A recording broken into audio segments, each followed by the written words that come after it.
Hello mister welcome to back my channel. MSc fourth semester में हम spectroscopy की study कर रहे थे। स्पेक्ट्रोस्कोपी में जो हमारी फर्स्ट यूनिट थी मास स्पेक्ट्रोमेट्री, उसमें हम स्टडी कर रहे थे molecular and various class of organic compound या कि describe the mass of molecular and of mass of molecular and of various class of organic compound या fragmentation of various class of organic compound कि जो different type के organic compound होते हैं उसके fragmentation को किस तरीके से किया जाता है, उसके डिफरेंट टाइप के फ्रेगमेंटेशन को समझाइए या मॉलिक्यूलर आयन के मास को कैलकुलेट कीजिए। डिफरेंट टाइप के ऑर्गेनिक कंपाउंड के मॉलिक्यूलर आयन के मास को कैलकुलेट कीजिए। तो इस चीज की हम स्टडी इस लेक्चर में कर रहे थे। हमने लास्ट वाले लेक्चर में जो पढ़ा हुआ था, हमने एरोमेटिक कंपाउंड वाला भी पढ़ लिया था, बेंजीन वाला भी पढ़ लिया था और साइक्लोएल्केन भी लास्ट वीडियो में पढ़ चुके थे और चेन एल्किन भी हम लास्ट वीडियो में कर चुके थे। फिर उसके बाद हमारा जो यहाँ तक हम कर चुके थे 6 मेंबर एरोमेटिक कंपाउंड। फिर उसके बाद हमने पढ़ा था ये 5 मेंबर रिंग वाला भी लास्ट वीडियो में पढ़ चुके थे। उसके बाद आता है, यहीं से लेक्चर स्टार्ट होता है ऑर्गेनिक कंपाउंड ऑफ अल्कोहल। अब जो अल्कोहल होता है, अल्कोहल भी ऑर्गेनिक कंपाउंड होता है। ऑर्गेनिक कंपाउंड, अब इसमें मॉलिक्यूलर आयन को आइडेंटिफाई कीजिए, मॉलिक्यूलर आयन क्या होता है, फिर उसके मास को कैलकुलेट कीजिए, उसके फ्रेगमेंटेशन को बताइए, ऑर्गेनिक कंपाउंड का फ्रेगमेंटेशन किस तरीके से होता है, फिर उसके मास को कैलकुलेट करने के बाद उसका स्पेक्ट्रम को समझाइए। यहाँ पर उसने प्रोपिल अल्कोहल दिया। जैसे इलेक्ट्रॉन की बम्पार्टमेंट की जाती थी, जैसे मैंने बताया था इलेक्ट्रॉन की बम्पार्टमेंट की जाती है, मॉलिक्यूलर आयन में कन्वर्ट हो जाता है। अब लोन तरफ इलेक्ट्रॉन पे ही सबसे पहले मॉलिक्यूलर आयन में कन्वर्ट हो जाता है। यहाँ से इलेक्ट्रॉन को रिमूव कर लेता है, जिससे पॉजिटिव चार्ज आ जाता है, जिसको मॉलिक्यूलर आयन कहते हैं। अब इसका फ्रेगमेंटेशन होता है। फ्रेगमेंटेशन डिफरेंट टाइप के हो सकता है। यहाँ पे CH3 रेडिकल बन सकता है। CH3 रेडिकल बनने के बाद जो हमारा ये बनता है CH2OH। यहाँ पे CH3 पे पॉजिटिव चार्ज भी आ सकता है। इस वाले सिर्फ कार्बन में पॉजिटिव चार्ज लगा दीजिए, ये एज इट इज हो जाएगा। ये यहाँ पे दो लोन पर इलेक्ट्रॉन प्रेजेंट हो जाएगी, ये पॉजिटिव चार्ज इस कार्बन पर आ जाएगा, इस कार्बन का जो रेडिकल होगा वो ऑक्सीजन पे चला जाएगा। तो ये अल्कोहल भी यहाँ पे मिल जाता है, एक कार्बोकेटायन जिसमें रेडिकल ये वाला बनता है। दूसरा रेडिकल CH3CH2 रेडिकल अगर बन जाता है तो ये वाला अगर रेडिकल बनता है तो ये वाला पॉजिटिव चार्ज इस वाले कार्बन पर रहता है CH2OH। यहाँ पे CH2OH देखने को हमें मिल जाता है ये वाला। अभी जो ये वाला थर्ड वाला होता है CH2OH, इसका मास अपॉन चार्ज कैलकुलेट कर लीजिए। जैसे मैंने लास्ट वीक लेक्चर में भी पहले मैंने आपको बताया था, पहले लेक्चर देख लीजिए पहला वाला, तो ये लेक्चर समझ में आएगा, वरना समझ में नहीं आएगा मैं क्या पढ़ा रहा हूँ। ठीक है ना। m अपन मास अपॉन चार्ज 31 इसका होता है। तो उसके बाद जो दूसरा पोर्शन हमारा CH2OH बनता है, इसका मास अपॉन चार्ज 45 होता है CH2CH।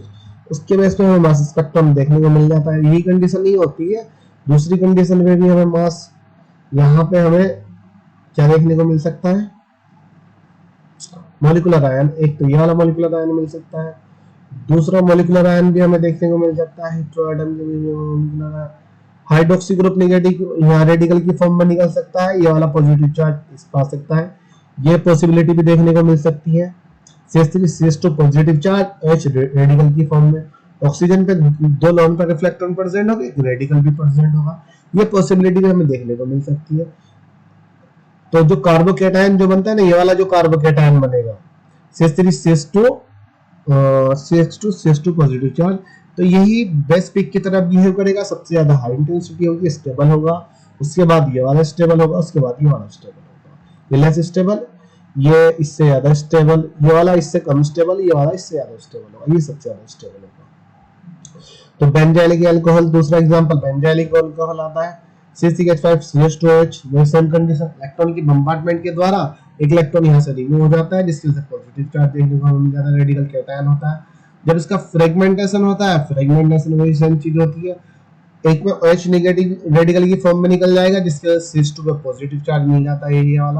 ये वाली कंडीशन भी हो सकती है।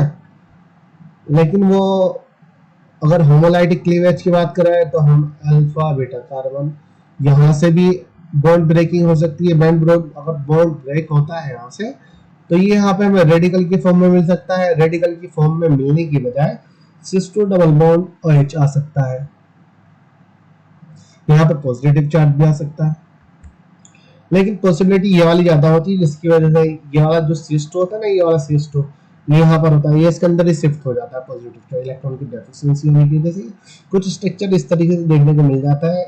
इसका जो मास अपॉन चार्ज होता है, इसका जो मॉलिक्यूलर आयन का जो मास होता है 91 होता है। इसका रेडिकल कैटायन जो होता है, जो मॉलिक्यूलर आयन जिसको हम कहते हैं, इसका मास अपॉन चार्ज 178 होता है, जिसको हम बेस पीक भी कहते हैं। इसको बेस पीक भी कहते हैं। बेंजालिक अल्कोहल को इसकी मॉलिक्यूलर आयन पीक ही, इसकी बेस पीक ही मॉलिक्यूलर आयन पे की बेस पीक होती है, बेस पीक की मॉलिक्यूलर आयन पीक होती है। उससे जो कम स्टेबिलिटी वाली पीक होती है 91 होती है। उसके बाद अल्कोहल वो सॉरी फिनोल आ जाता है। फिनोल भी एक एग्जांपल, ये एरोमेटिक कंपाउंड होता है। Aromatic compound various class of organic compound या molecular ion of various class of organic compound of phenol, organic compound of phenol या calculate the mass of molecular ion of phenol। Phenol के molecular ion के मास को calculate कीजिए। Phenol CH5OH OH होता है। यहाँ पे दो लोन पर रिफ्लेक्टर होते हैं, इलेक्ट्रॉन की जब बम्बार्डमेंट होती है इसमें से रेडिकल निकल जाता है, पॉजिटिव चार्ज आ जाता है।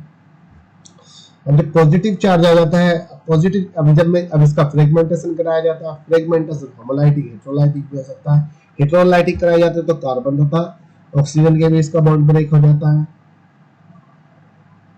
कार्बन तथा ऑक्सीजन के बीच का बॉन्ड ब्रेक नहीं होगा, हो सकता है। कार्बन तथा ऑक्सीजन के बीच का अगर बॉन्ड ब्रेक होता है, सबसे पहले ये वाला बॉन्ड ब्रेक, यहाँ से हाइड्रोजन यहाँ से रिमूव हो जाता है रेडिकल की फॉर्म में, हाइड्रोजन से रेडिकल की फॉर्म में यहाँ से रिमूव होता है, तो इस वक्त पॉजिटिव चार्ज होता है। जो फिनॉक्साइड होता है ना, फिनॉक्साइड, इसका पॉजिटिव चार्ज आता है। फिनॉक्साइड कार्बोकेट, इसका मास अपॉन चार्ज 93 होता है, इसका मास अपॉन चार्ज 94 होता है। कैसा होता है इसको कैलकुलेट कर लीजिए, जैसे मैंने पहले बताया था। इसी तरीके से इसका मास होता है। 6 कार्बन है, ऑक्सीजन का 16 है, हाइड्रोजन ये है। 6 कार्बन पे एक हाइड्रोजन प्रेजेंट है, इस वाले कार्बन पे हाइड्रोजन प्रेजेंट नहीं होगी क्योंकि ये 4 बॉन्ड बना रहा है, ये वाला कार्बन ये 3 बना रहा है, उसके बाद से एक हाइड्रोजन प्रेजेंट है। इसका 94, हाइड्रोजन को रिमूव करने के बाद 93। इसी प्रकार जो ये कार्बोकेटायन होता है, ये वाला जो फिनोल होता है, जैसे यहाँ से हाइड्रोजन रेडिकल की फॉर्म में निकलता है, बॉन्ड यहाँ पे जैसे शिफ्ट हो जाता है, बॉन्ड जैसे यहाँ पे डबल बॉन्ड ये वाला बना लेता है। अब ये वाला यहाँ पे CH2 पे इलेक्ट्रॉन की डेफिशिएंसी होने का ये दो हाइड्रोजन को शो कर लेता है। यहाँ पे रेडिकल केटायन इस तरीके से भी दिखा सकते हैं या बाहर भी दिखा दीजिए। इसको लोन पर इलेक्ट्रॉन रहने दीजिए, इसको रेडिकल केटायन, यहाँ से कीटोन ग्रुप निकल जाता है।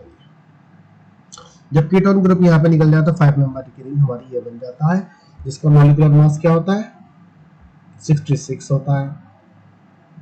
उसके बाद यहाँ से 66 5 मेंबर रिंग होती है, 5 मेंबर रिंग कार्बोकेटायन। इससे हाइड्रोजन रिमूव करने के बाद हाइड्रोजन रेडिकल की फॉर्म में से निकलता है, ये वाला इस वाले कार्बन पॉजिटिव चार्ज इस वाले कार्बन पे आ जाता है। ये हाइड्रोजन रिमूव होने की वजह से यहाँ पे CH रहता है, यहाँ पे ये पॉजिटिव, ये हाइड्रोजन रेडिकल की फॉर्म में निकला, तो यहाँ पे ये हमें मिल जाता है। इसका जो मॉलिक्यूलर मास होता है 66 होता है। इसी का डायरेक्ट फ्रेगमेंटेशन 3 मेंबर रिंग भी बना सकता है, जो मास अपॉन चार्ज 39 होता है। इसका मास स्पेक्ट्रम थोड़ा इस तरीके से, फिनोल का मास स्पेक्ट्रम इस तरीके से देखने होता है। 95 लेस स्टेबल होता है, 94 स्टेबल होता है।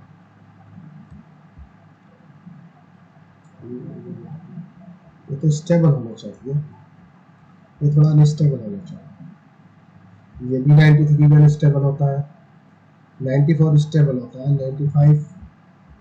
94 मॉलिक्यूलर आयन स्टेबल होता है, ये अनस्टेबल होता है, 93 अनस्टेबल होता है, 66 थोड़ा स्टेबल होता है, 66 से 65 यानी थोड़ा कम स्टेबल होता है, 65 से 39 कम स्टेबल होता है। ये इंटेंसिटी जो दिखा रहा हूं ना, स्टेबिलिटी की सम होता है, हाई इंटेंसिटी होती है। बस फिनोल से इलेक्ट्रॉन की बम्बार्डमेंट इलेक्ट्रॉन में कन्वर्ट, उसके बाद एक फर्स्ट कंपाउंड तो हाइड्रोजन को रिमूव करने के बाद पॉजिटिव चार्ज बना रहा है यहाँ पे। इसका मॉलिक्यूलर मास 93 होता है। इसी कंपाउंड से जब नीचे की ओर जाते हैं, यहाँ पे अल्फा तथा बीटा कार्बन में, अल्फा तथा बीटा जो कार्बन होता है, अल्फा बीटा कार्बन में जो बॉन्ड ब्रेकिंग होती है, जो ये क्या हुआ, ये हेटेरोलाइटिक क्लीवेज हुआ, ये वाला, ये होमोलाइटिक क्लीवेज, तो बॉन्ड ये वाला यहाँ पे शिफ्ट होता है, ये वाला हाइड्रोजन यहाँ से रेडिकल की फॉर्म में निकल जाएगा, इस पर ऑक्सीजन पे यहाँ पे डबल बॉन्ड बना लेगा, जिस पर रेडिकल केटायन यहाँ पे आ जाता है, ये यहाँ पे CH2 रहता है, यहाँ से कीटोन ग्रुप निकलेगा 5 नंबर। चलो ये भी खत्म।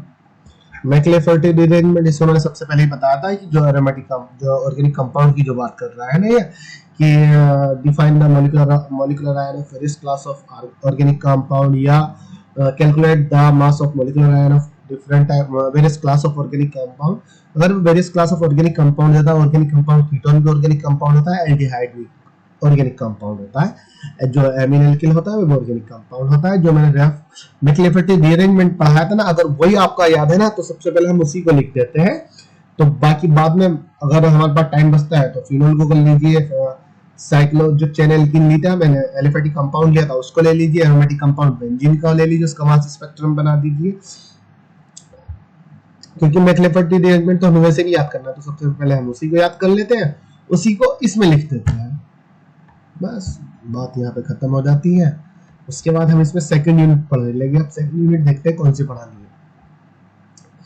Thank you.